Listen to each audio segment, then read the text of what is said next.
精神現象。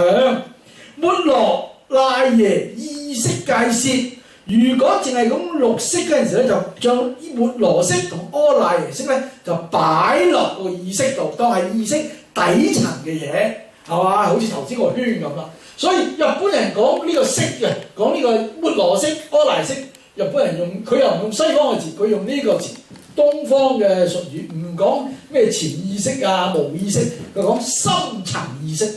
日本人解釋。睇日本人嘅書咧，佢好中意用深層意識，即係佢話要同西方心理學區別。佢費事你對號入座啊！呢個你可以細啲嘅，冇所謂。呢個再大啲又得，任你係嘛？咁呢個咧就係呢度睇到嘅係意識，所以第七識定第八識咧，其實意識代咗。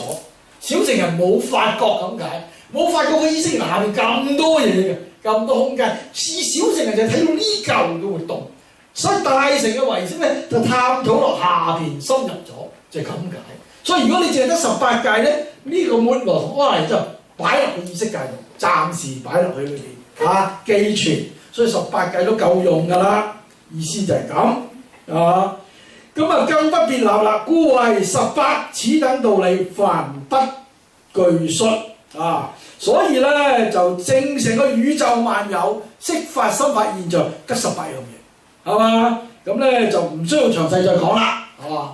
咁所以你睇到啦，就係、是《心經》裏邊好多文字其實基本法，係嘛？你要明晒呢啲咩叫蘊處界你先讀到《心經》。因為《心經》一寨無乜，咁你都唔知佢講緊乜嘢。其實咧係講緊成個佛教嘅基本原理概論，大小乘喺晒《心經》裏邊。所以你學好《心經》已經好掂㗎啦，講真。你學埋唯識更加不得了，頭腦清醒。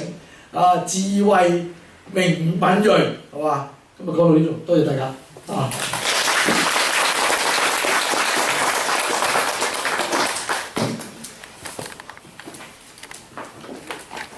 唔好心急。